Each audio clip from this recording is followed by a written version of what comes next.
Well, I often say I'm not one to engage in silly e-drama.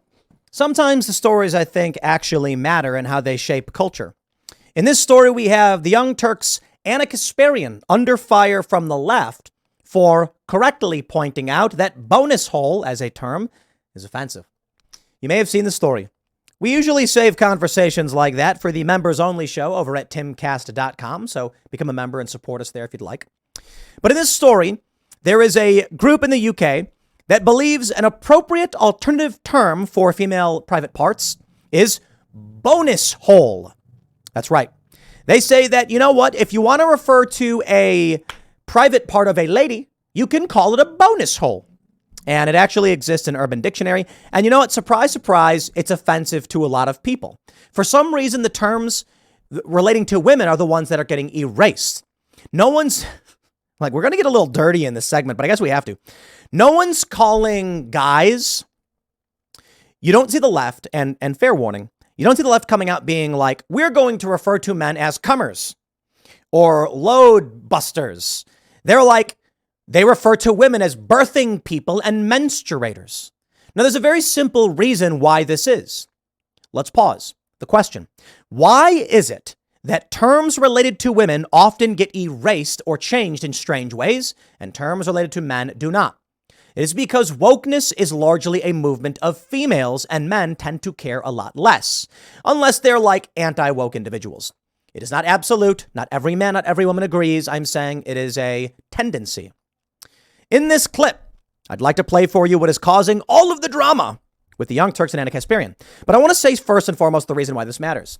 The Young Turks have long been liberal establishment personalities. They, in my opinion, feign being progressives, but are very, very much so just on the edge of establishment acceptable corporate media.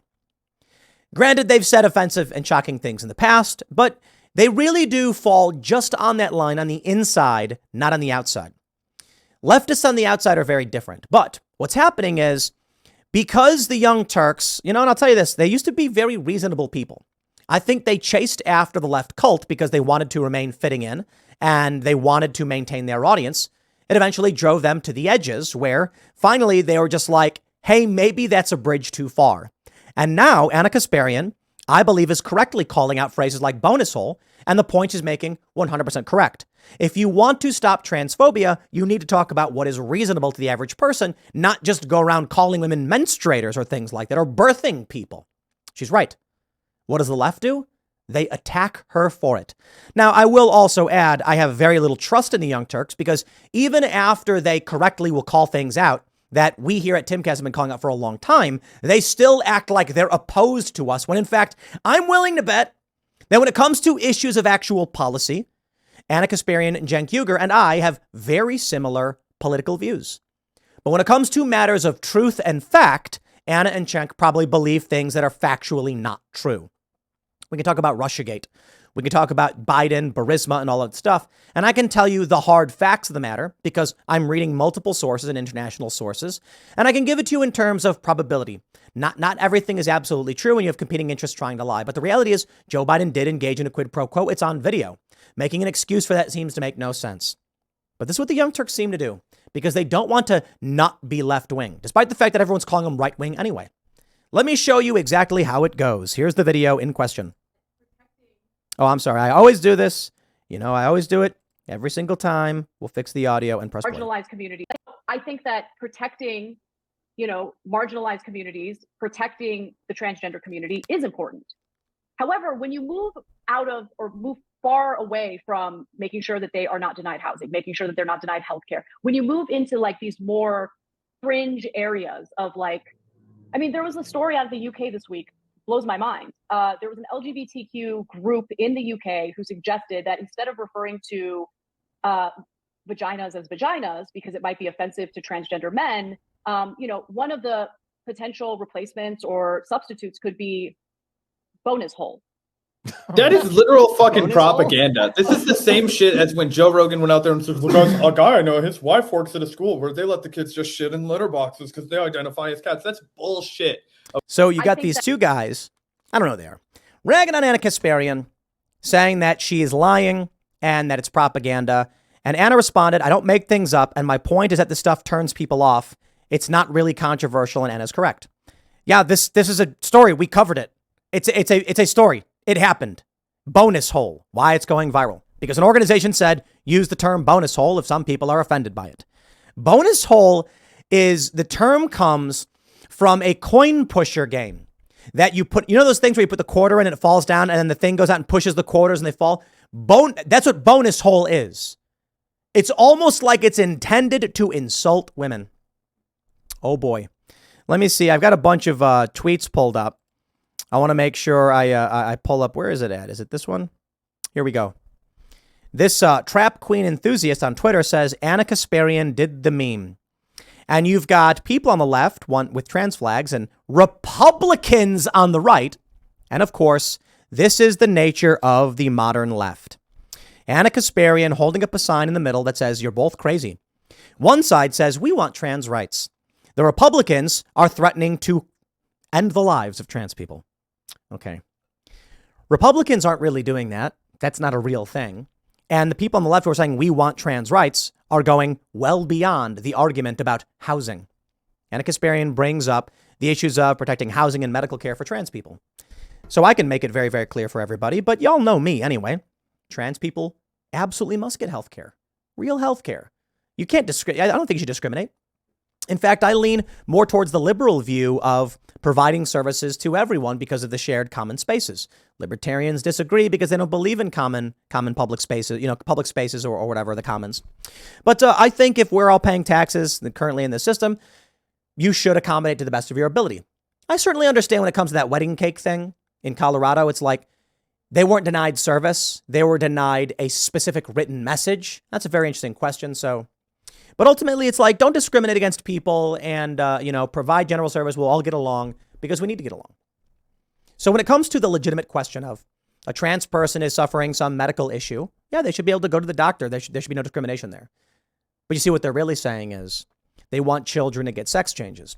Well, I don't think we have any real definitive science or on-label medications that warrant that currently. I'm not a doctor, so it's just my opinion. Everybody has an opinion. Some people say, I agree with the AMA and disagree with the Scandinavian countries that abandoned this. My attitude is, I certainly understand the position by many of these medical organizations. They are certainly making a lot of money, to be honest. But if desistance rates are so high, then it seems like the safest course of action logically would be non-intervention. Hey, but far be it from me. I'm not a doctor. I'll just tell you what I think we should do. I'll tell you what's going on. In Florida, in many other states, they're banning this based on the science, and the left is getting mad about it. By all means, argue in favor or whatever for your political opinions. But the thing here is that Anna Kasparian is not saying she's not coming out and arguing that it is crazy to say trans people have a right to life. She's saying when you use terms like womb haver, menstruator, and bonus hole, you are pushing people away. And she is correct. Which is why we are in this political space here at Timcast. Because policy-wise, probably a liberal. Yeah, pro-choice, progressive taxes, all that good old traditional liberal stuff. But when it comes to the issue of facts, yeah, I guess conservative reality has a conservative bias these days. Look at how they're lying about Anna. Claiming that Republicans want to kill trans people and they only want rights, and she's attacking both of them, which is a complete fabrication. This is what they do. Now, I'll stress the point. The fact that Anna Kasparian and the Young Turks are still feigning this being liberal thing is why I don't trust them at all. I think the Young Turks are crashing into they can't have their cake and eat it too. Here's my position. I got started doing all of this. And I said, I don't care what your opinion is. I care about what the facts are. Have your opinion based on the facts. So certainly people got mad and said, you changed, man. What happened? And I'll be like, the fact said X, I said X, and you got mad. Have a nice day. All the Occupy Wall Street people being like, what happened to Tim? Oh, he used to be honest. Remember when I filmed the far leftists deflating the tires in New York? Yeah. Remember when the far left in New York, the black bloc people threatened me with violence and physically attacked me? Nothing has changed in that regard. I'm going to say what is to the best of my abilities. And that means I lose followers. It comes and goes in waves. I had Trump supporters really supporting me. And then they got mad because I said Trump didn't win the election and he didn't. You see how it goes? They say Tim's just grifting to get right-wing support. And then come the election, I said Trump did not win. It was not stolen in the context of Chinese ballots and satellites and all that stuff. And a lot of people got mad and unfollowed me. Okay, what am I going to do about it? Just lie for followers? That's what I think the Young Turks do. That's my opinion. And I think what's happening now is the Young Turks are crashing into the problem of you can't be a big platform calling women bonus hole havers because it offends too many women. So you have to call it out. But the progressives you've courted, well, now they don't want to follow you. That's why the best thing you can do is just be true to what you think and what you believe and just stand by it. And if the end result is nobody wants to follow you, at least you knew you stood your ground. This is where we're at. I love this one.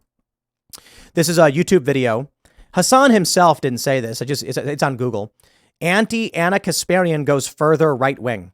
There are a bunch of clips that have been put up showing that Anna Kasparian claiming that she's right wing, claiming Cenk Uygur is right wing. And here's one of my favorite ones. Take a look at this.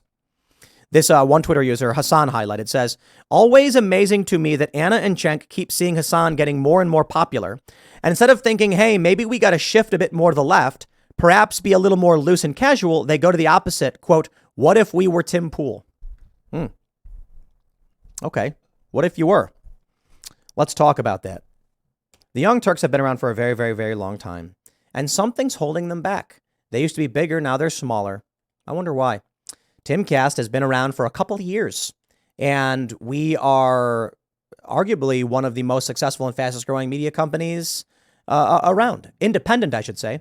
No financial investment, no big backers, doing it all on our own. And we are wildly successful with around 35 or so employees, growing new shows.